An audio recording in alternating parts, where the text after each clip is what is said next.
I would like to show you how we introduce the question of non-anomic motion planning to the student.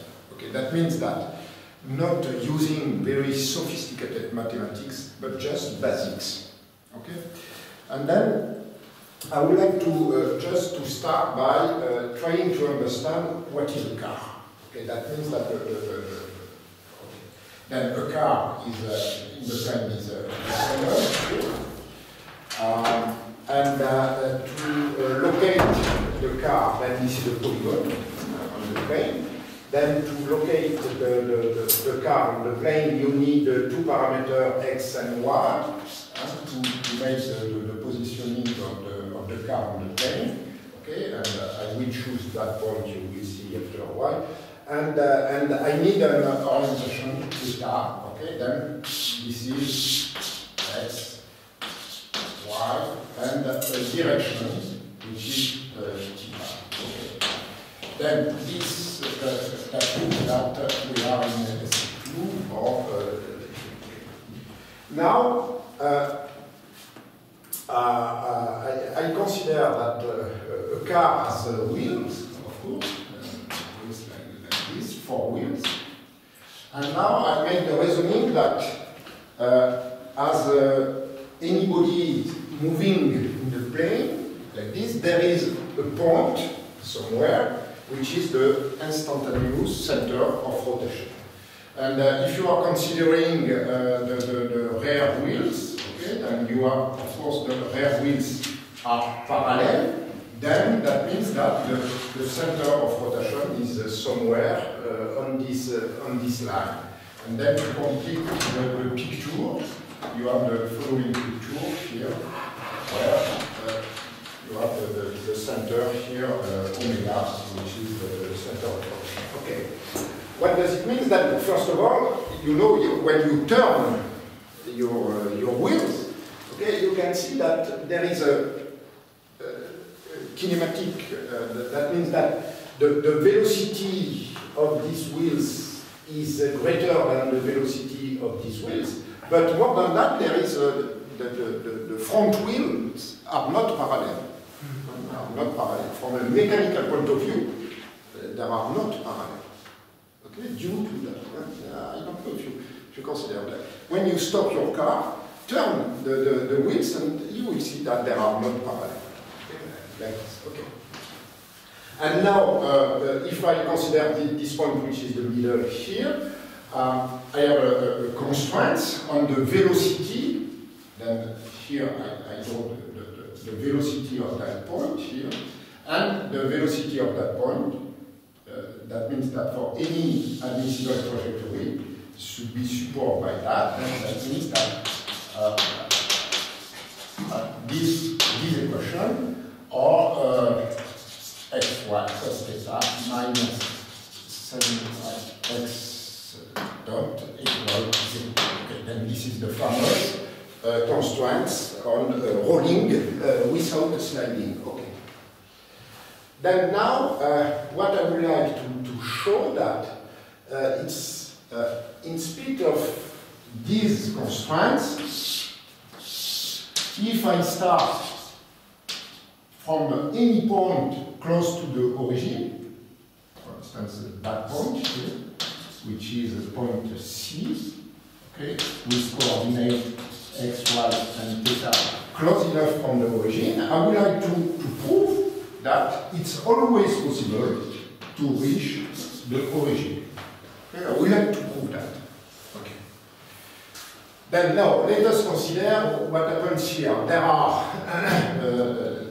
are velocities which are allowed. For instance, if you take x dot, y dot, and theta dot, if you take x dot, y dot, and theta dot, x dot like cosine theta, and y dot sine theta, then obviously you can put here everything you want. Okay, then 0 for instance. Clearly, these velocities are allowed because they are verified that. Another possibility is to have something like 0, 0, 1, okay, where you have theta dot equals 0, then this is a non-trivial vector field here, in non-trivial velocity. This is turning on the spot, okay?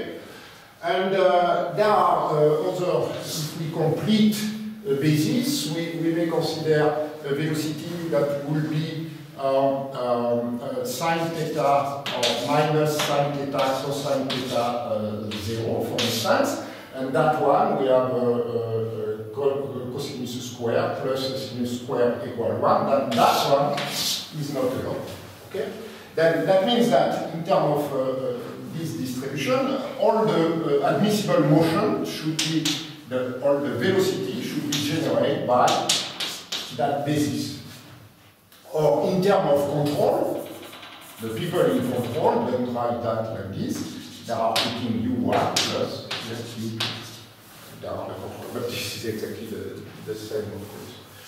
Okay, then for the car, I would like to introduce another constraint, which is a constraint on the turning radius. That means that I would like to have U2, which is the pure rotation. U2 should be always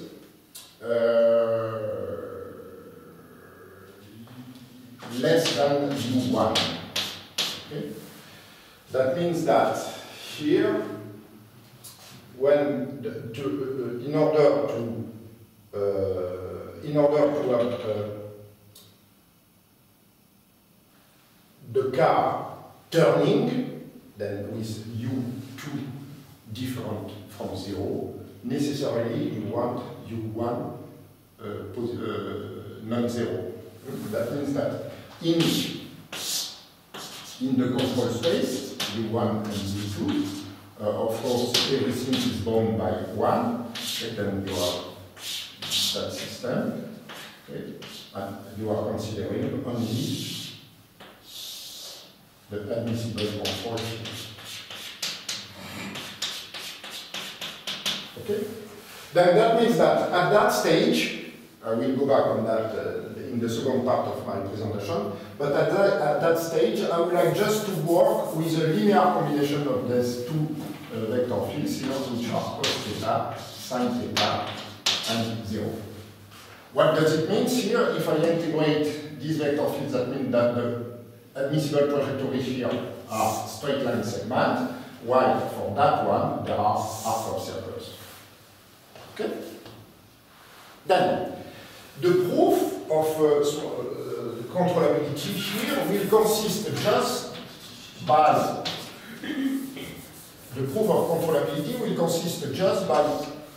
considering a combination of such tools. Okay? That's it.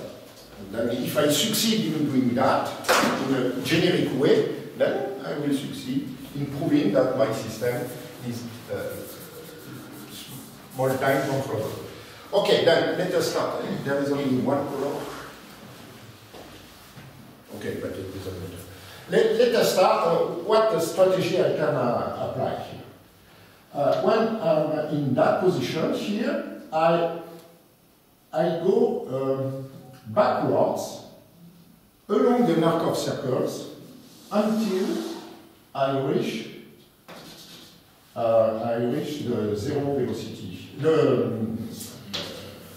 I reach an angle equal to 0.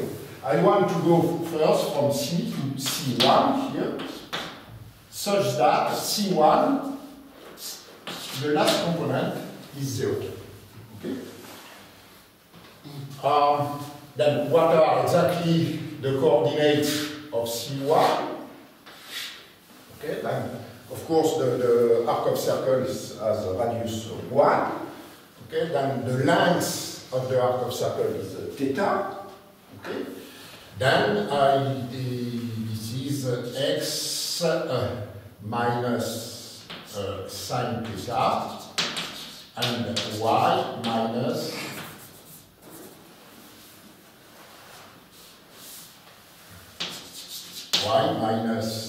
that, which is 1 minus cos theta and 0. Okay, then from now on, I'm happy. I I make a progression because I put here the objective is to reach 0, 0, 0. Okay? And I put the first variable, the last variable to 0. And now I would like to address that variable to put it to 0. Okay? Then for that, I introduce a specific maneuver, you know very well, of course. I say that if I am starting from a position which is with a 0 orientation, then I start by making a straight line segment forward of length tau, then an arc of circles of length tau, and then the converse, that means the backward motion along a straight line of length tau, and then backward motion of length tau here. Okay? And obviously, I arrive with the last variable equal to 0. I don't change the orientation. But now, the question is to prove that it's possible to find a tau critical, such as this motif can allows you to make that kind of situation. Then the question is, at this level, does to prove that there exists a tau critical here, such that it's always possible to do that. How to prove that? You have just to compute the coordinate of that point with respect to that one. Let us assume that that one is A, B, and 0. Okay. What are the coordinates of that one here? Okay, then the construction is quite obvious, because here you have a kind of parallelogram here if you want, and here the angle is theta, the length is theta, here is tau, sorry, and then if I make very quickly the computation, the coordinate of that point here are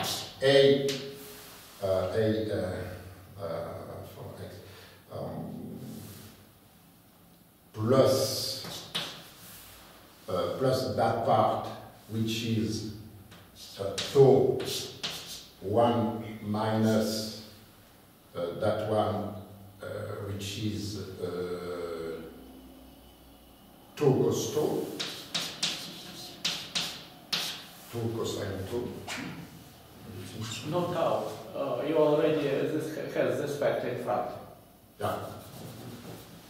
Yeah, exactly. And B, for B, it's minus tau sine tau, and 0.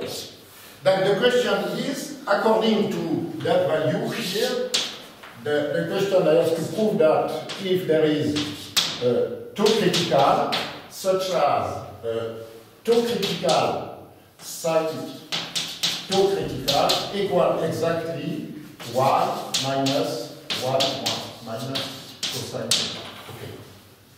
Then this question, of course, is trivial. Why? Because tau sine tau behaves locally, we are close to the origin, like a parabola. Then the question I am asking is, according to a given value which is close to 0, I am asking the question if there exists a tau critical, okay, such that this tau critical will be exactly equal to that. And there exists, okay?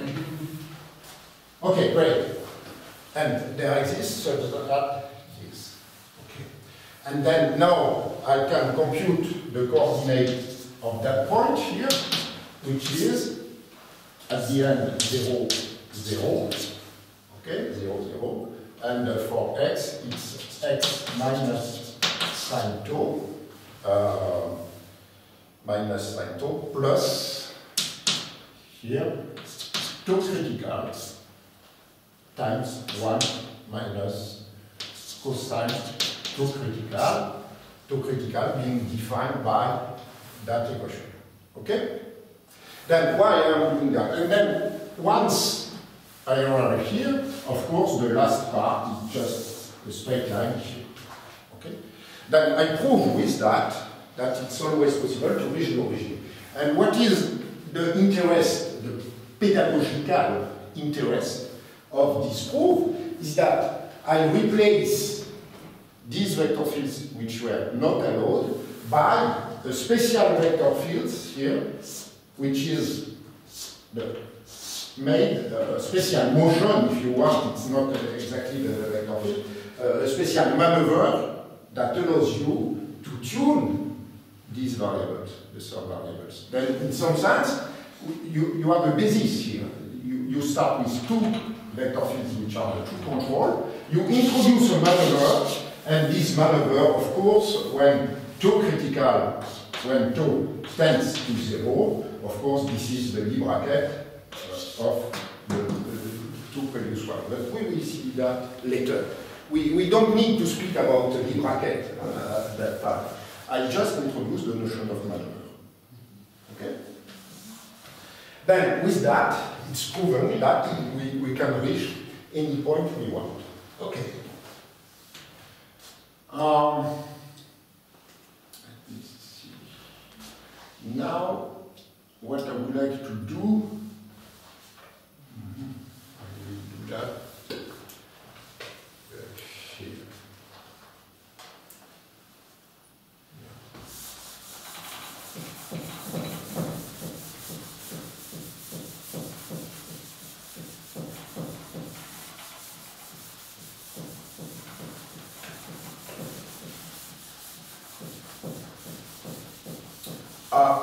Obviously, the way I am reaching the origin is not the best one. Okay? There is certainly another strategy. Also, I choose this specific case, but obviously, if I was considering C like this, this is the first motion is not the backward motion, but the forward motion. Okay, then this is completely generic, and it depends. Everything applies. This is truly not the best way, because in this special case, it would be certainly better to move like this by considering the tangent to these two circles. Then this is shorter. Okay. Then this is not the best way. Then the question now is to try to estimate the best way in terms of the length. May I ask a question? It is the first time when you mentioned better way or best way. Yesterday, as I remember, you did not mention some optimality. For example. Yesterday. Yesterday. You yesterday, I didn't mention that. So no, it is the first time when you mentioned some optimality. Yeah. Mm-hmm. No, yesterday it was in geometry, and right. You know the question. Okay, just a comment about that, because your question is very pertinent. Yesterday I was working in R4, you remember it was for 2 disks, or R2 times S1 for the motion in contact. What you have to keep in mind is that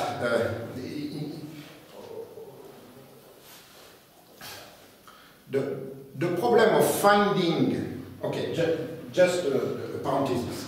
The problem of finding in the plane, okay, a collision-free path or amongst polygons. I want to go from that position to that one, and then the shortest path is certainly like this. Okay?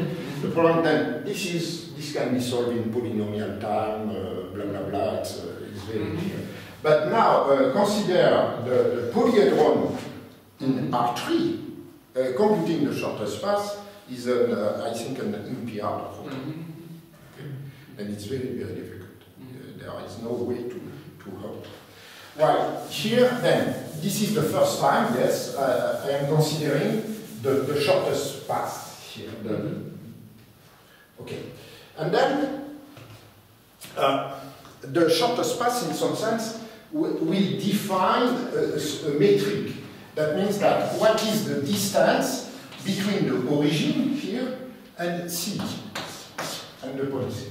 What is the optimal way? I don't know, but I would like to have an estimation of that. And the theorem that I will prove here now is the following one. This distance, I don't know what it is exactly, but it's equivalent to a distance which is a kind of L1 distance, a Manhattan distance like this. Okay, that means, which is something like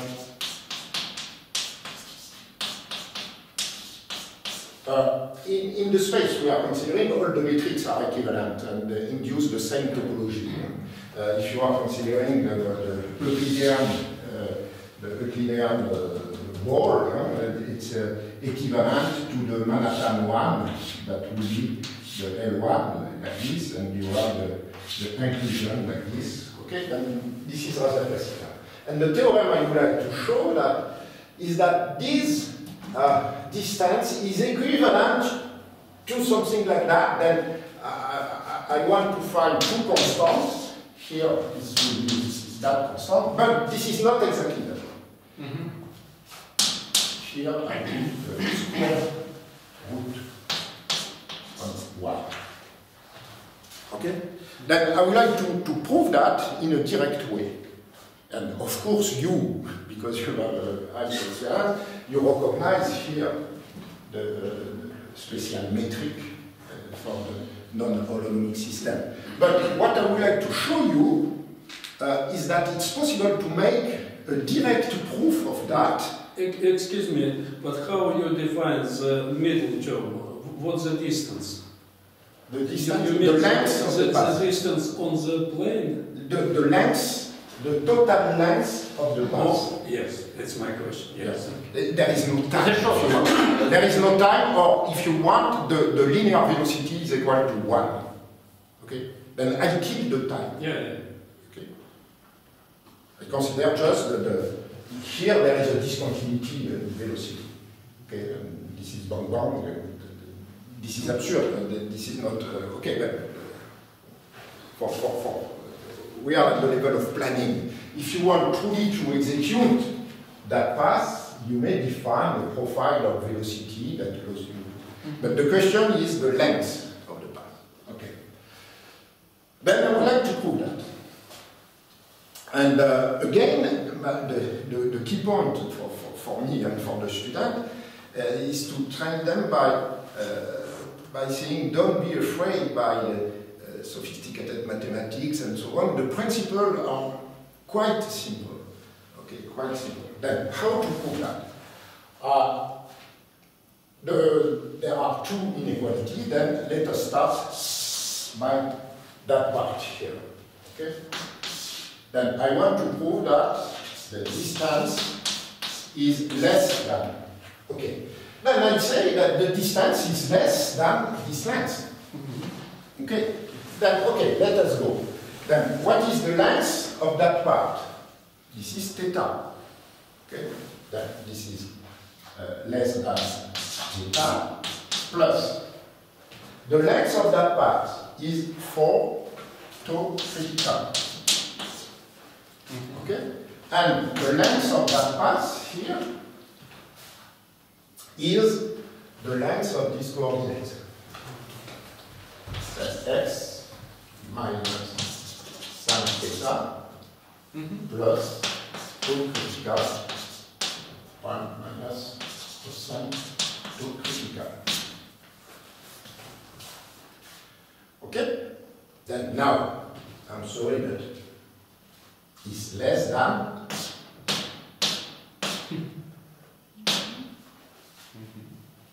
okay? 2 critical is small. It's less than.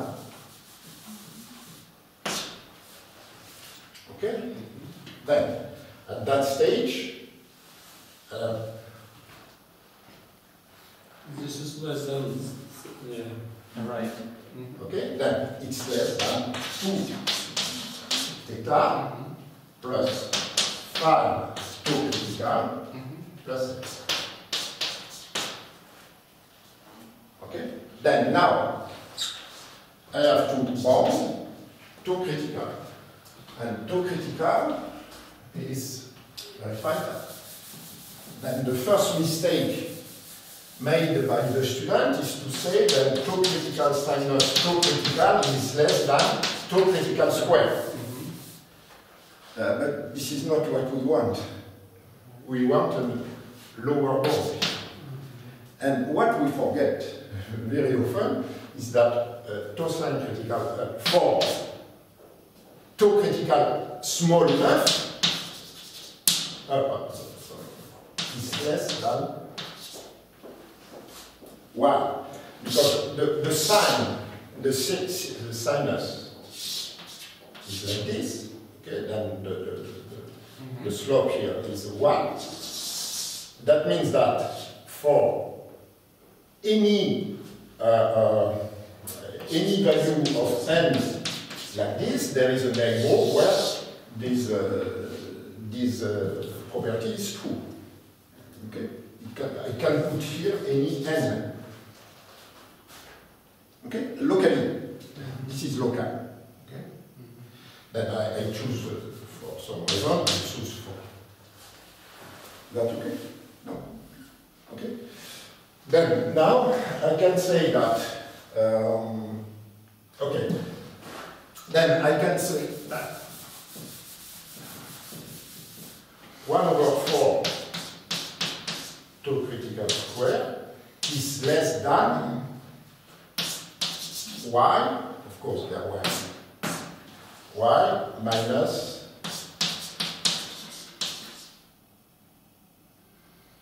cosine theta. Let me see. Yeah, like this. Which is less than y plus, okay. And this one, this guy, is less than theta squared. 1 minus cosine theta is less than theta squared. Okay? Over 2. Over 2.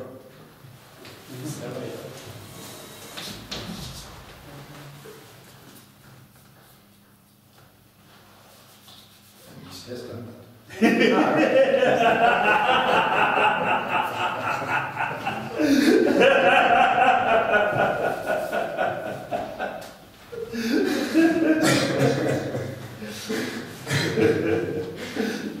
Okay, then here this is the critical point, where you have this is at this level that it appears that the coordinates are not homogeneous in some sense. X, Y, and theta does not play exactly the same role. Here, at that time, everything is fine. Here we have theta, we have X, okay, then this is very nice, this is the power 1, and here appears with that, okay, then let us include that, okay, then let us conclude first, that tau critical here is less than 2 square root of y plus tau square, which is less okay, than that. Okay? Okay. Then now, I put it here, 2 plus 10 root of y plus 10 theta plus x. That means this is 12 theta,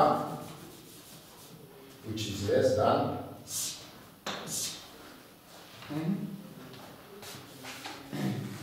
May I add some remark? yeah. Really, if you will try to find the shortest arc, X and Y must play the same role. So something this is not good.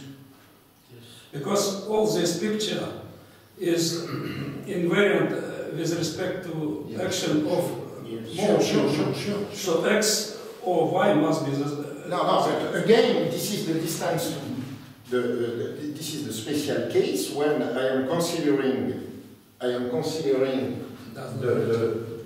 ball that will be centered here. No, tell me, I don't know what is the mistake here. I want just to go. This is not mistake. I simply, if you will seek the shortest path, shortest path, then X and Y play exactly the same role.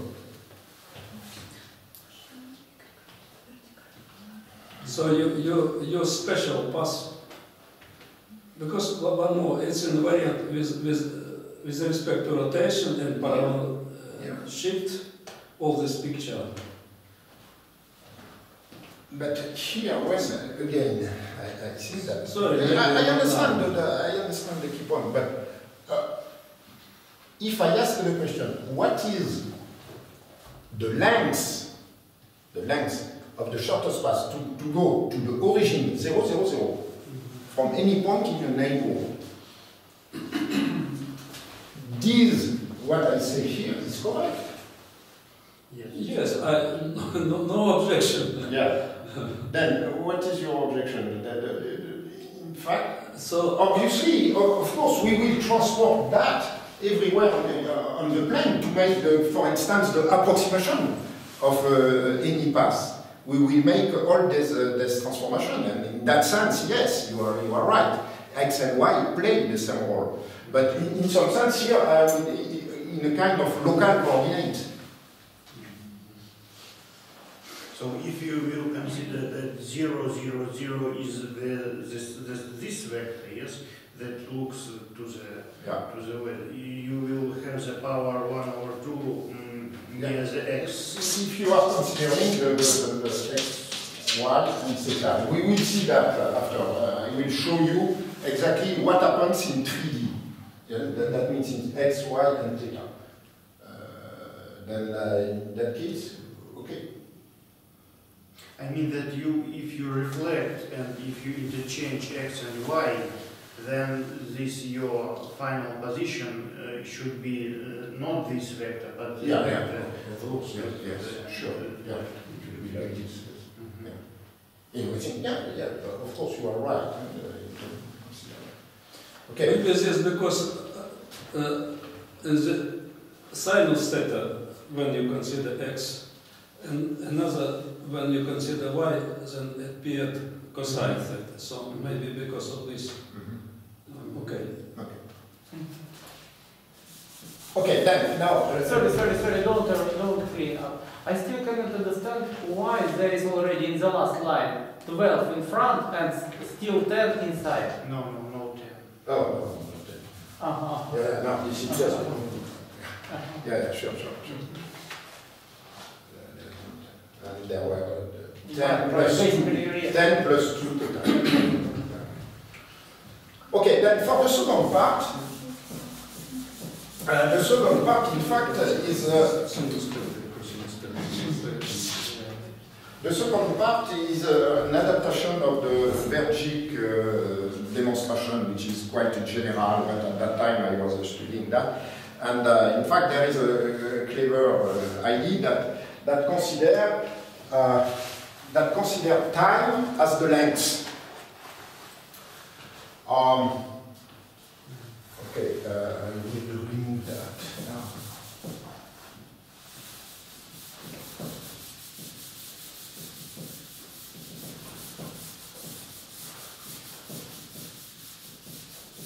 I consider that my linear velocity is always equal to 1. That means that 1 second corresponds to 1 meter. Okay? Consider that. We have seen that due to that, any admissible motion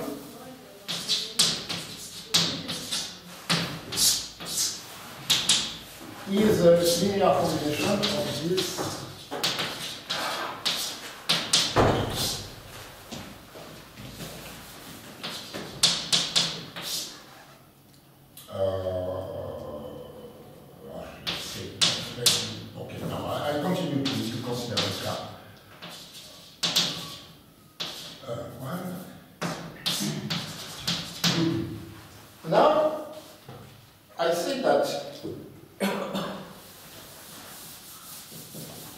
I say the student, not to you, of course, that y of t, after a time t, y of t, it's known as the integral of the derivative of y of tau d tau.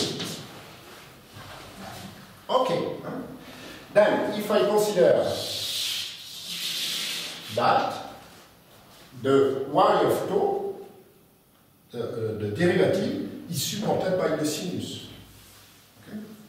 Then now I start now with, okay, then, and then,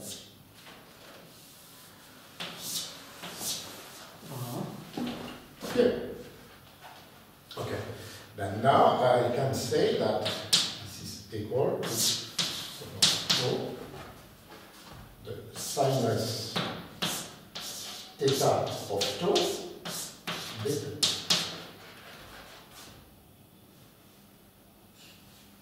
Sinus theta of tau d tau.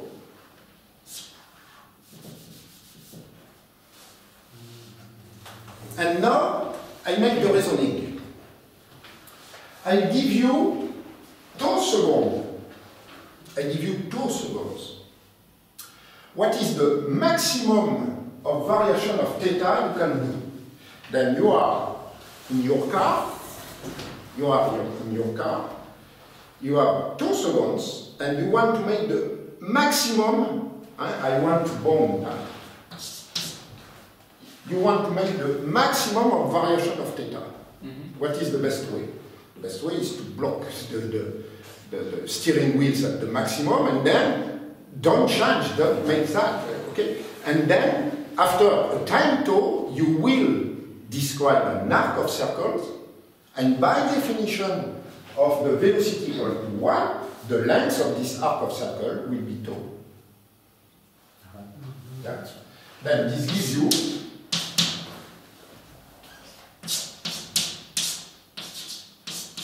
and tau is positive, and here it's possible to integrate the tau because it gives you 1 over 2, which is less than the square. Once again, why did you forget about the second term in this sum? Here, yes, yes. The maximum velocity is 1. Yeah. Okay. Then let us summarize here the results. We say that y of t is less than t squared. That means t is less than. Okay. It's okay?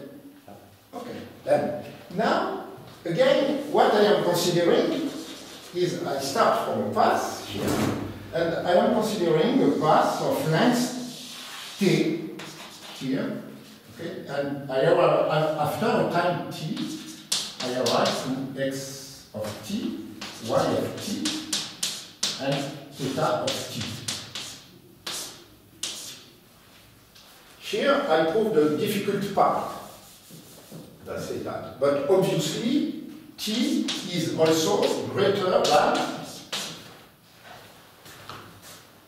the length of trajectory to reach that point is okay. And this is the same here.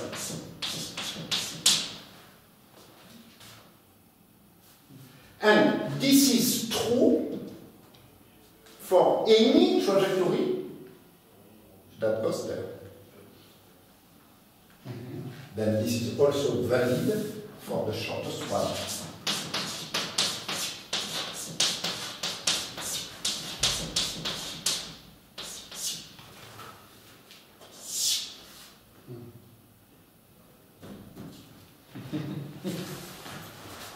Yeah?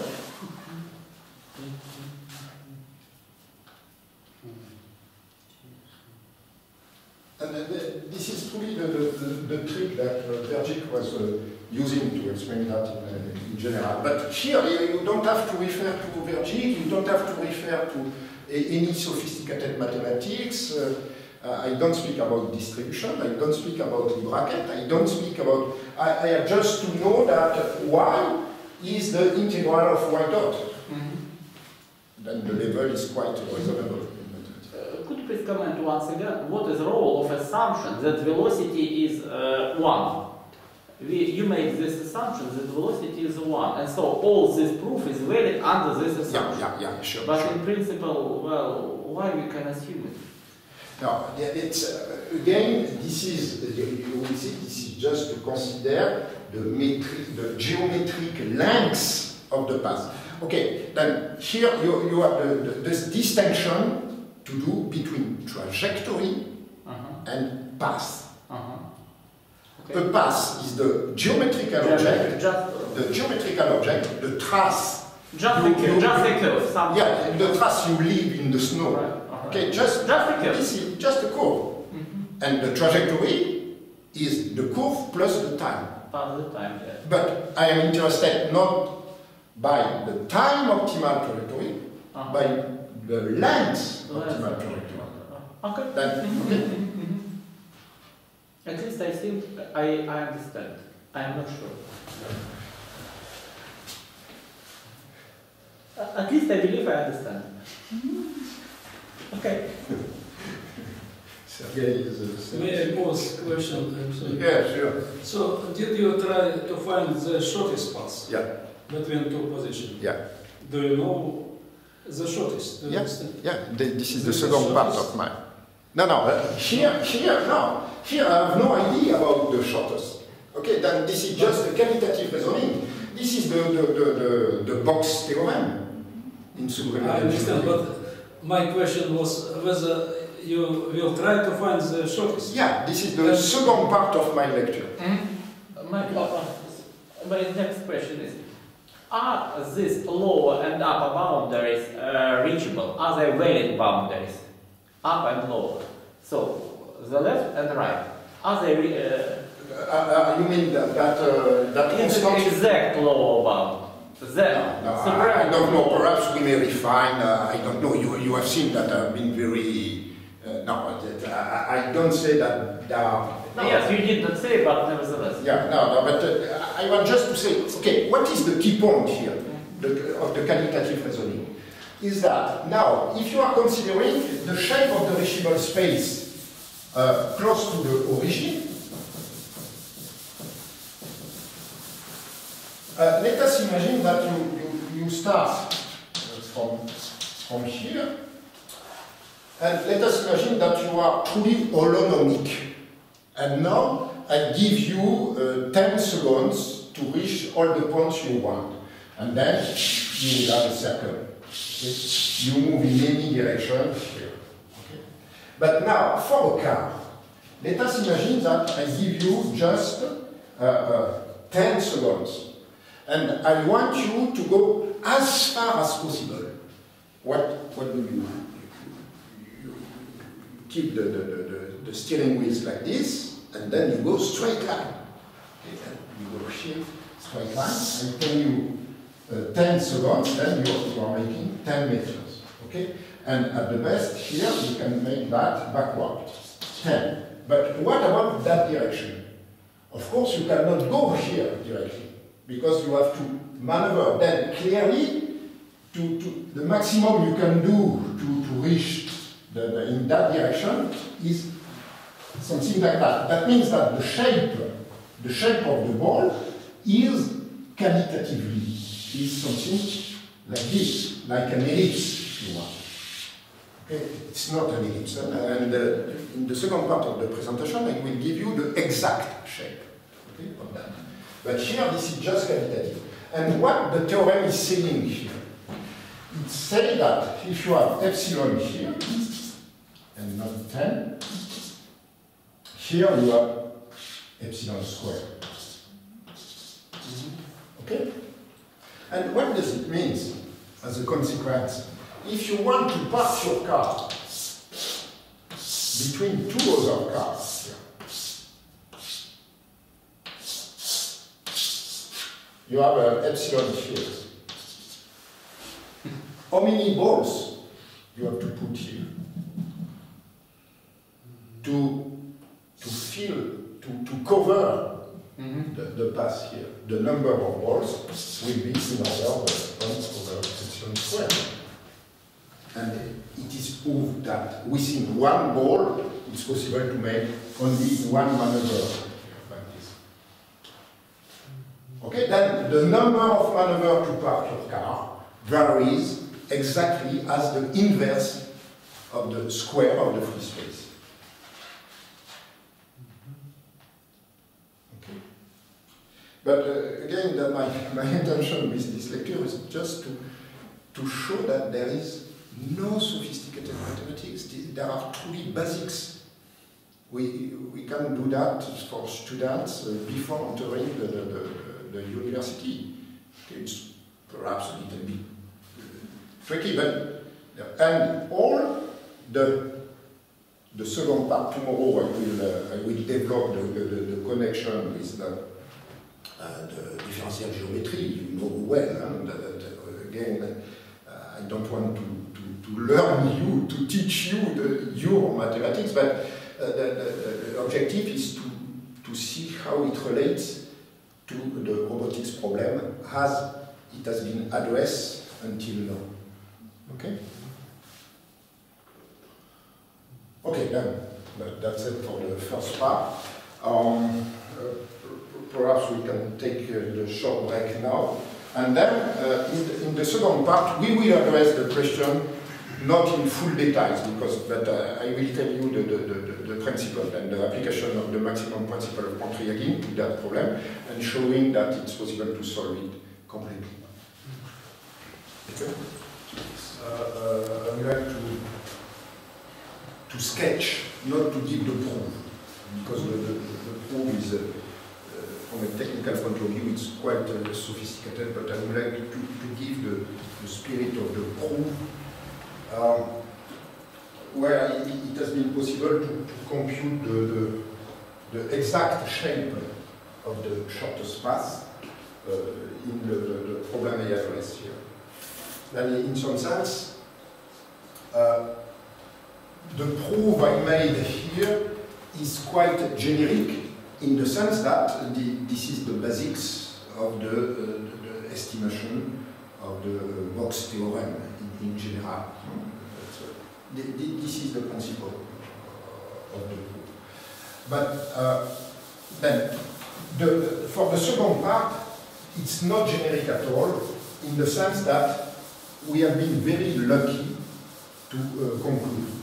Then, the principle, as I introduced to my students for the principle, is that what say the maximum principle of Pontryagin? The maximum principle of Pontryagin gives a necessary condition for a trajectory to be optimized at some point. Okay? Why this trajectory?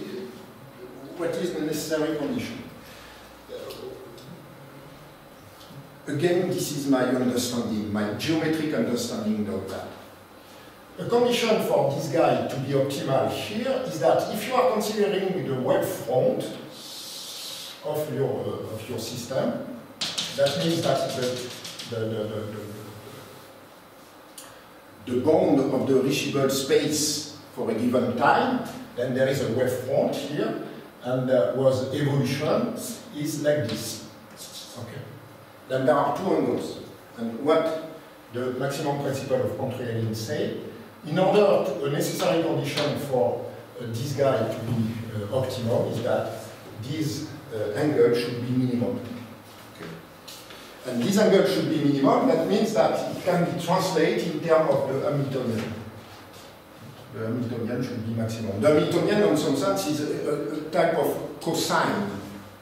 Okay, it's a type of cosine. Here you have the x, y, and theta again for that. And here you have the adjoint vector, and you make the Cartesian product, which corresponds to the cosine, and then you want to maximize the cosine. This is just a geometric picture of that. What gives in general? Then I didn't, again, I'm sorry, I didn't prepare the proof in details, and then the slides are in French, but I think you will see. Then, this is the famous model I was considering, and everything is fine here. You want a bound, and you have these constraints. Again,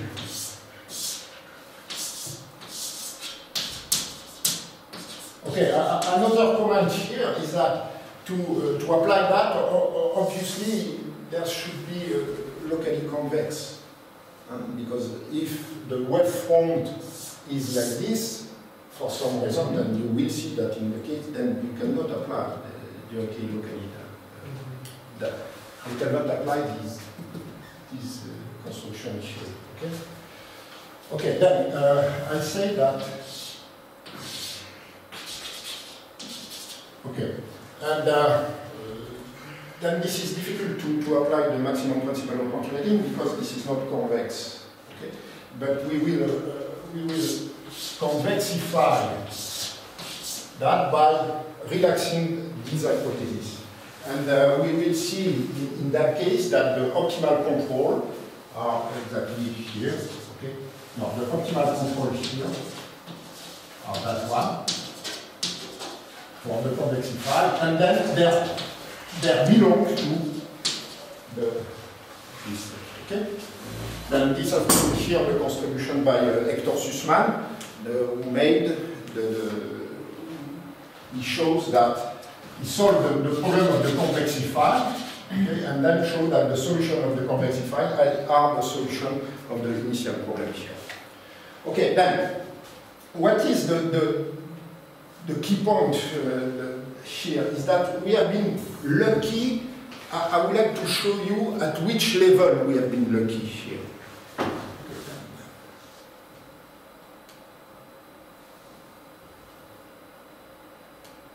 Then, here we are considering the Hamiltonian. Okay, that means that C1, C2, C3 times the control here, okay, which is the function of phi1, phi2. Then, if you want to maximize the Hamiltonian, then you have two cases. If the function applied to the control is positive, then in that case you take the maximum for the control, and if it's negative, you take the minimum, -1 for the control. Then we can show that there is two types of trajectory. The one for which phi1 is identically equal to 0, then in that case you may conclude that the optimal paths are done by u2 equal 1 or u2 equal -1. Okay, then there are arc of circles. Arc of circles of type arc of circles. Okay. And then now there remains the other case when phi1 is not equal to 0. Then this case is a little bit more complex, in the sense that to characterize that you are considering the partial derivative of the Hamiltonian, and this is quite classical by definition. And the key point is at this level. This equation here, this equation is integrable. We can integrate it. This is not the case in general, but we can integrate this equation. It becomes C3 equal C2 equal. Why? Because here you have C1 here is constant, C2 is constant, and by integration you obtain that. And that is the equation of, this is the equation of a straight line in the plane X and Y. Okay? And by making the combinatorics of that, it's possible to prove that there are three lines here where the commutation have to appear. The commutation, that means that the change of that. Again, don't ask me the details. This is not a proof, this is the spirit of the proof. I told you that the key point here are is that this equation is integrable. This is the equation of a straight line segment. Then here you have the development. If phi2 equals C3 equals 0, then M belongs to the central line, and there are two other parallel lines which are D plus and D minus according to the combinatorics with respect to the value of U2 and of U2. Okay? But again, I would like to insist, this has been possible because of this equation here. And then from that, now, it's possible to study the combinatorics of that, and you have this family. And this family is a sufficient family that contains necessarily the shortest path. Then now, you want to go from a position to another one, then your question. Okay? Then try all these possibilities and take the shortest one. And the shortest one will be that. And here is the implementation of that. Okay? Then I start from the origin, here. The shortest path to go there is here. If you change the goal position, here, this gives you that. Okay? Okay, but now.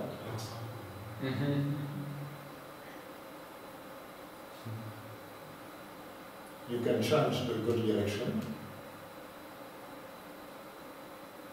And what is magic, of course, and you know well the problem. But there are the length is continued, but the trajectory is not uniformly continued. That means that this is what you call the cut locus or the and what is tricky again is that everything is very smooth in terms of length, but it's not smooth in terms. What if the endpoint is the same like the origin? Was that?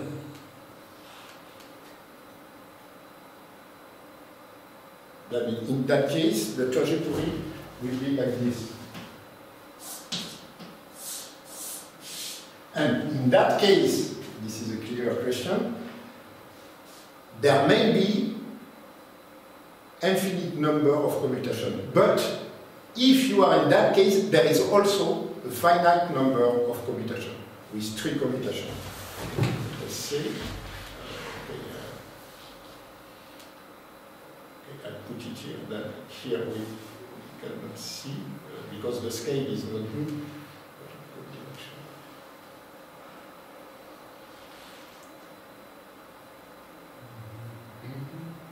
And the 3 arc of circles. But if here there is other trajectories which are equivalent with an infinite number of commutations in that case. Okay. But the key point is that if you are in that situation, there exists one with 3 commutations. This is not the only one, it's not unique. Okay, then you know, then here it's not unique. Most of the time the trajectory is unique, except for the cut locus where there are 2, okay, and except here where there may be an infinity of trajectory. Not only here, then this is not in a similar position, this can be done also in the neighbor of the origin.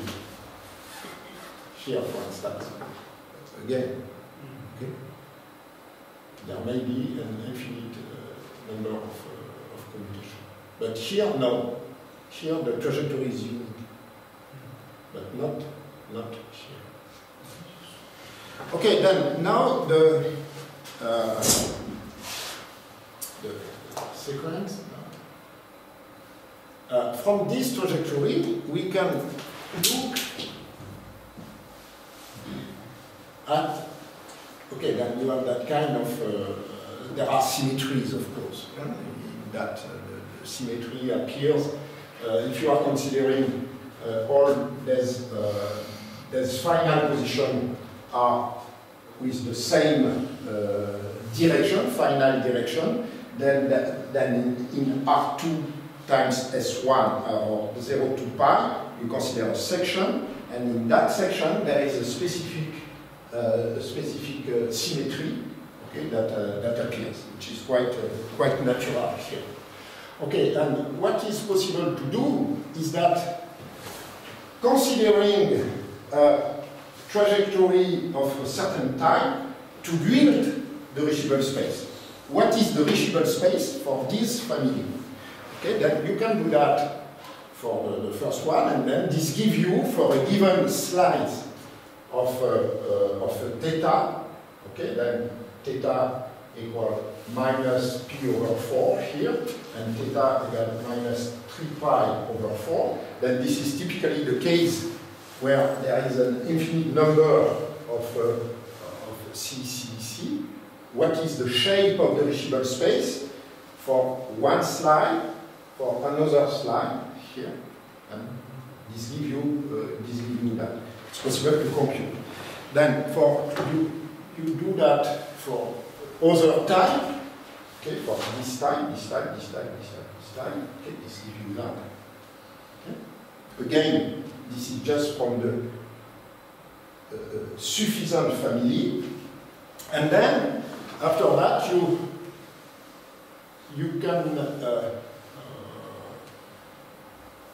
can merge.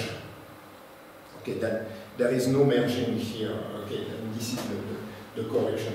You can merge all the reachable space all together, but most of the time, I think we can see that here. No, just most of the time there are okay the domain are not overlapping. They are just touching. That means that that course here is exactly that one here. That course here is exactly that one here. Okay. There are very, very few overlapping. There are some, but very few. And then you can compute. In particular at this level here. There are the intersection of two wavefronts. We are in this case. Exactly in this case, and it's possible to compute exactly the shape of this, and this is typically the locus, where you have exactly two solutions that are here. Then this synthesis, it can be proved that it verifies the hypothesis of Boltiansky. Okay, this is a regular synthesis of Boltiansky. Okay, and this has been published, I can give you the reference. Okay, then once you have that, we have the synthesis of the optimal path. And then the idea is to, you have seen that, to compute this. Okay. Then we are solving the reachable space by providing a foliation of the domain. So here we are computing x and y. And then now we change the coordinates to make a foliation according to the distance, to the length of the path. Okay? Then this is, there are just other examples here of the partition. And then now we will take each reachable space, but we want to find a parametrization according to the length of the shortest path. Okay? And this gives that. Okay? Then this is for, again, for a slide for minus p over 4. Then here you have the exact shape of the wavefront. But when I say exact, that means that this part is an arc of circle, this part I think is an involute of a circle, I don't remember exactly. We know exactly the equation of the wavefront. This is not numerical. We know exactly the analytical shape of that. Okay, and then from that, the question I ask to my student is to build to build the ball. That means that here, this is a computer scientist problem, how to represent in 3D. Okay, then he made a job, and then this gives you that kind of object. And to do that, okay, then I will stop here. And then I would like to show you how it looks.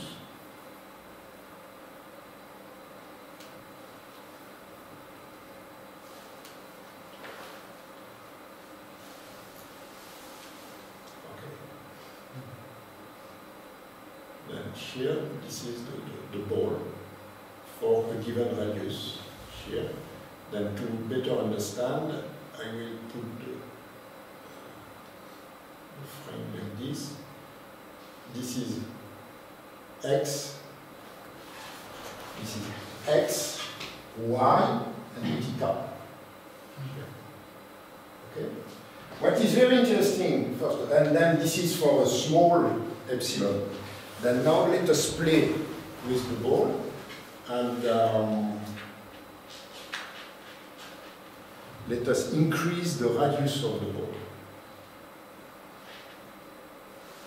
No, this is to decrease, increase the radius of the ball. Let's give you something like that.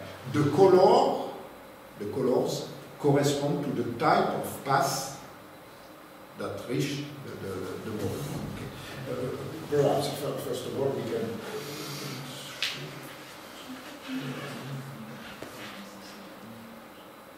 let us say in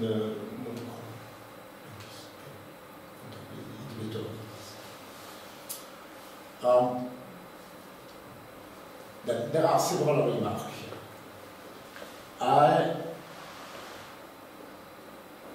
increase the radius. Okay, that I increase the radius. At that stage here, what I would like to insist on that point here.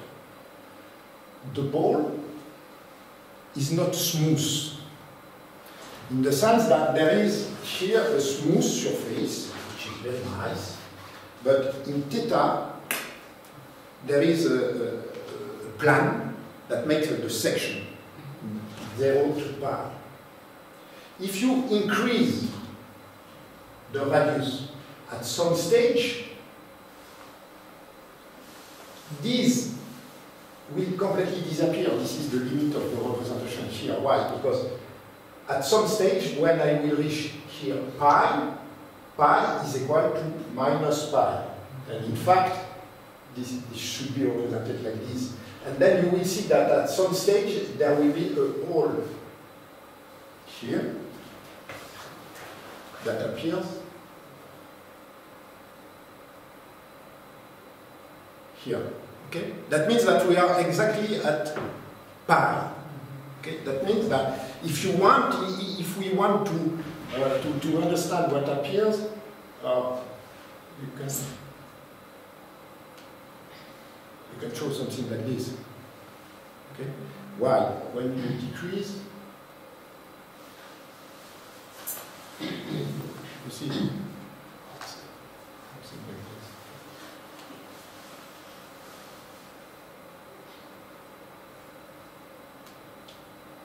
Okay. Other characteristic here, what I like. Okay, then first of all, let us increase the radius. Okay, and here this is just a zoom. This is just a zoom to have that. Then how then forget about all the inside the ball, because there are intersection of the various blah blah blah. Okay, then this is a graphic representation. This is not so nice. Okay, you can see here. But what is important is that you don't access the inside of the ball, because this plan is exactly that one. Then the question is, what is the convergence? And the convergence, clearly, is a cylinder. Okay? That means that if I give you 100 kilometers with your car, you don't care about the, okay? And that means that the reachable space tends to a circle, then a true cylinder at the very end. That this is truly a ball, as I say to the student. That means that if we refer to the previous theorem, the metrics are equivalent. That means that within this ball, it's possible to put a sphere, a true sphere. But what is very nice here, when we look at the behavior of the ball, and I decrease the ball size, okay? Then we find here the behavior which is epsilon squared, here, epsilon squared. And what is very interesting is that this is a 3D object, but how it converges to zero? Why there is that kind of helix that appear here? Wow. Because when the ball converges to zero, asymptotically, it should converge along a plane, which is the dimension of the distribution. Because of non-goal moment. Yeah, because of, and then this is clear here. Let's see. Okay, then the ball, this is not a ball here. Okay, oh, sorry, I have to remove, this is just the frame. Okay, let us consider just the ball here. And the ball becomes flat.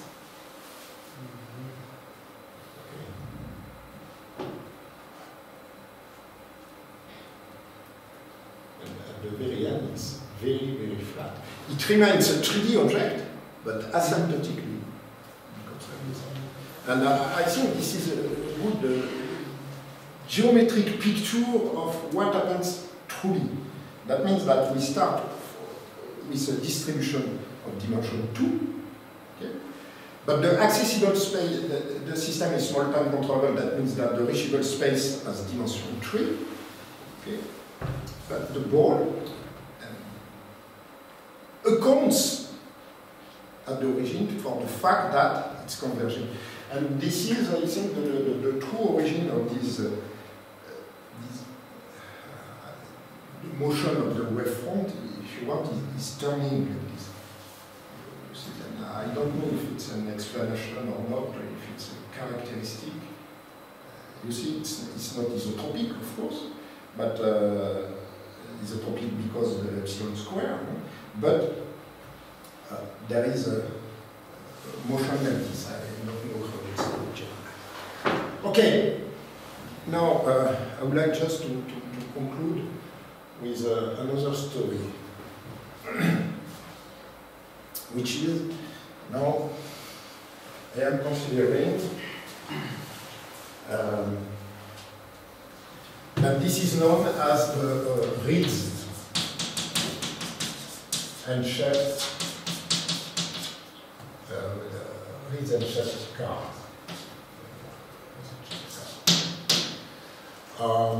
This has been solved in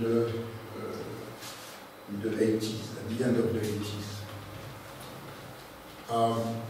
Then the first proof, as I said in my first lecture, has been done by this guy from 88 to Bella, and everything has been put in the framework of the optimal control by Hector Sussman, who applied the maximum principle of controlling all that.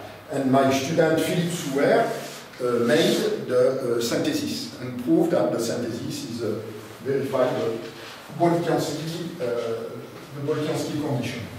Okay, at the same time, there were another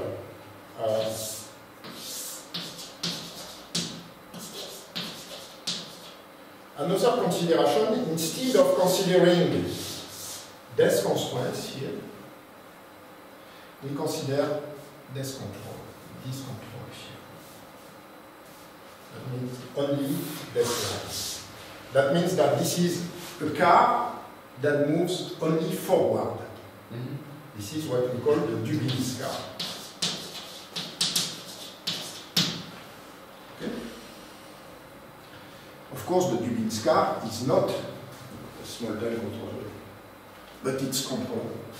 It's not small time because if I give you, if you are, okay, if there is no obstacle at all, if I want to go from that position to that one here, I can drive like this, okay, and then go back here in the desert. Okay.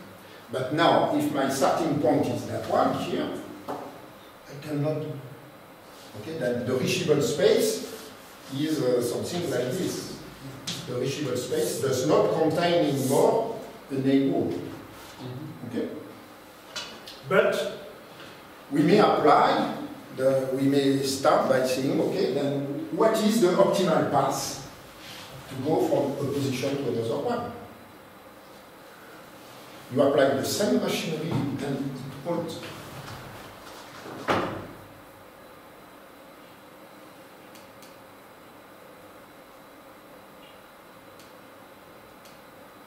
Okay, then you can see here the work by the student in order to truly, from a graphic point of view, in order to represent the board. I don't look at that one. He made some trick, because at the very end we printed this board has been printed. May I pose a question about this? If you consider Dubin's problem, is there some non-reachable position? Yeah. No, not in SE2. In SE2, all the points are reachable. But with obstacles, no, of course. No, but all the points are reachable. You will see in a few minutes. Okay, then for the Dubins, and this is for the trajectory. Okay, then Dubins, this is that one here. Then only one control. Okay. Then the optimal trajectory has this shape. It's possible to make the same. Okay. And then now this is the synthesis. I am applying exactly the same technique. There are purely geometric everything. Okay, and there are the wavefront here. Okay, then it's quite difficult perhaps to understand the wavefront here in that case. The best I will run I will show you the work. I think it's the best.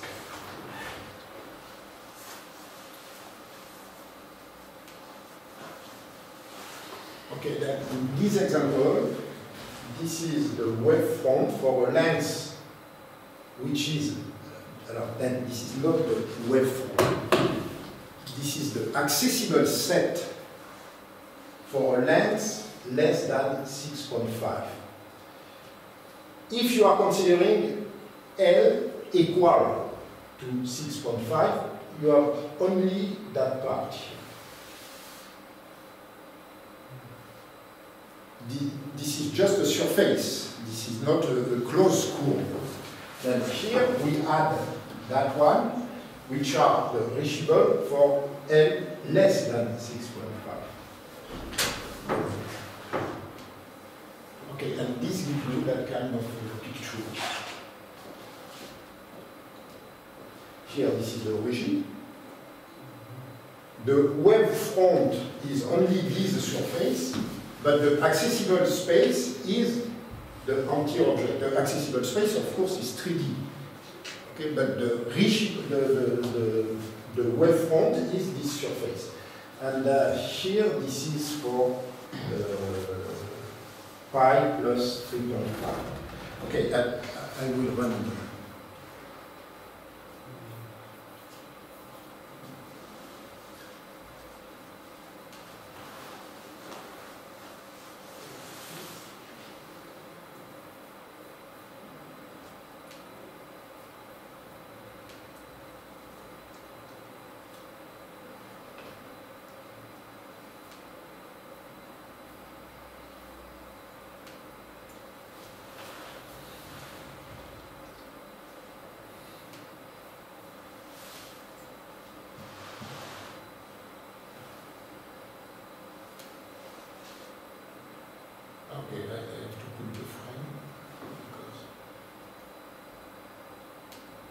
Okay, then here is the frame. You start from 0. And what is the wavefront for a given distance here? And I just make this. This is just a zoom here. Then now, if I increase the radius,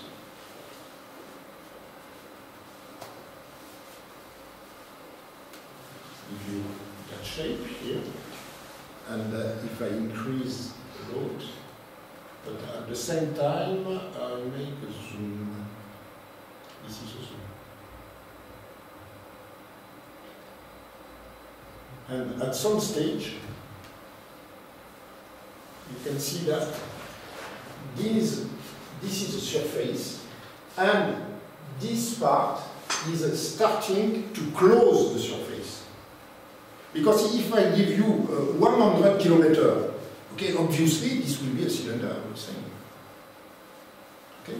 Then it will converge exactly as the same ball as the ball of radiation and the infinity.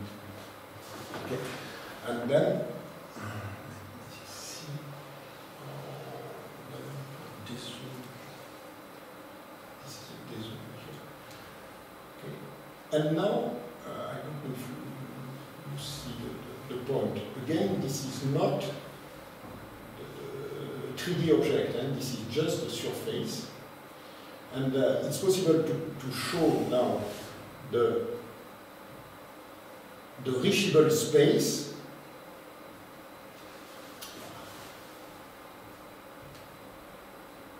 here. This is the object. That means that the set of points which are reachable with a length less than. Okay. And you can see, of course, it does not contain any neighbor of the origin. But if you increase the radius, of course, there will be a closed loop. Okay, there remains.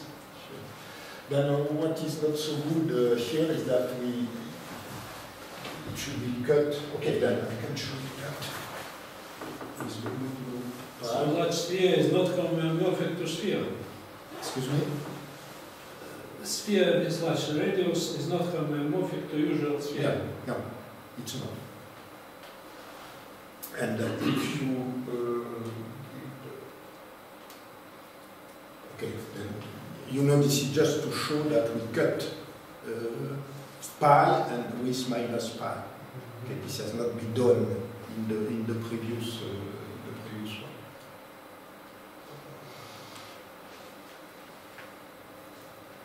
Okay, then we are reaching pi just here. Okay, you can see that at some stage this one here is the same as this one. And this is one.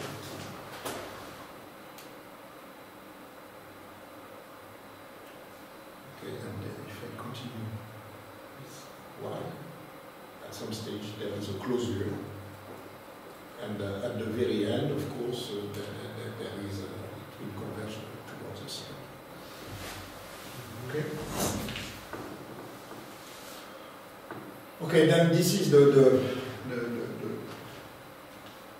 only example where it's possible to apply the general machinery to prove the complexity of that.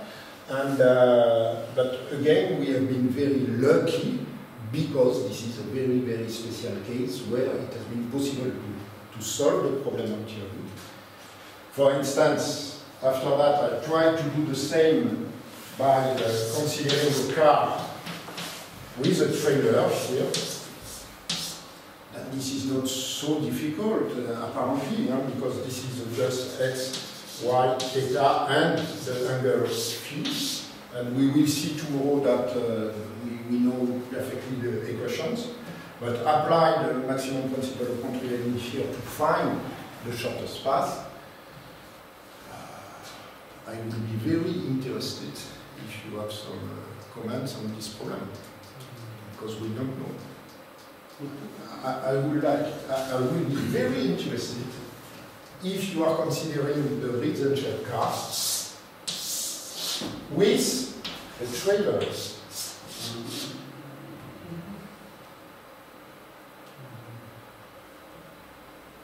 If you have a PhD student starting, okay, then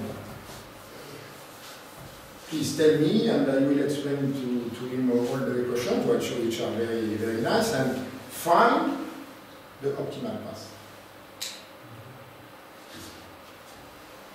Then I think it can be doable because there are some geometric properties here which are very nice. If you are considering, we will see that tomorrow. Let us consider this example here. Here we started with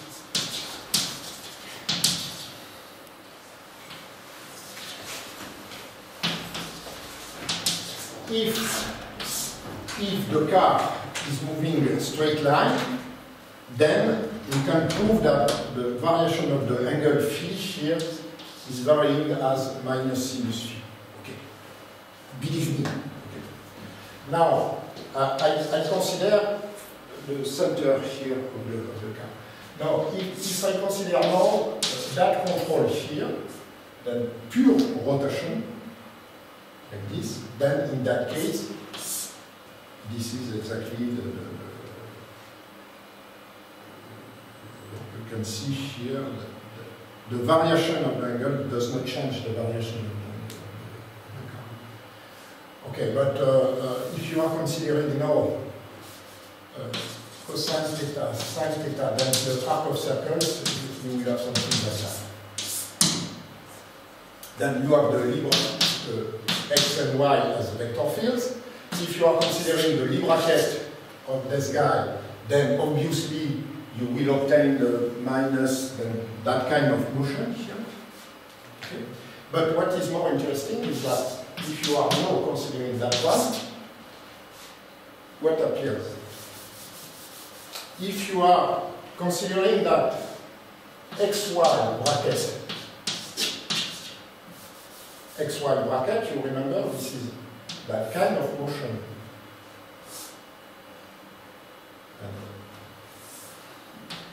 Okay. Tau. Okay. And now I consider the bracket of x with the bracket of xy. If I continue this construction here, I have to consider that I have tau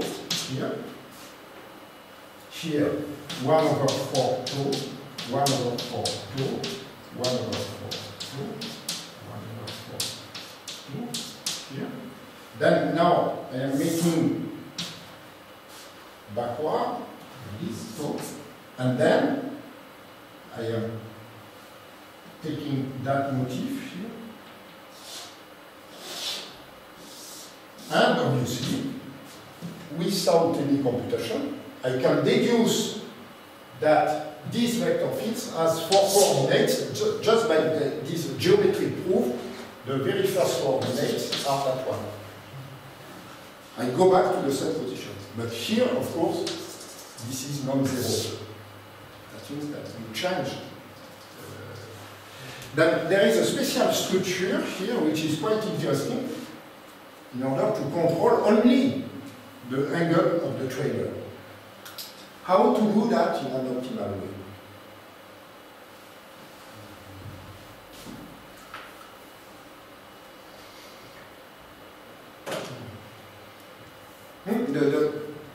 You see the question. My velocity is equal to 1. Very well. There, just to change that. Welcome to the club. Well, in what sense is optimal? In what sense is optimal? Exactly in the same sense as the rejection. I put exactly the same constraints. Velocity is equal to 1 meter by second.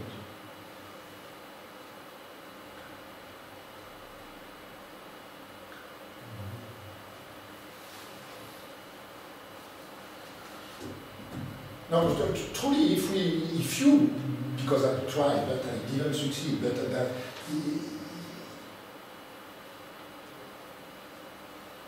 I'm very, very interested. And believe me, at least in the robotics community, you will be very, very welcome. You'll be very good. No, because no, I think that the problem is very well posed. Okay. We have some preliminary results. At which level the previous method cannot conclude? What is the bottleneck, if you want? What is the bottleneck on this specific example? I don't care about the generic solution, of course. Generic solution, this is your job. This is what you are doing every day. But for this specific case,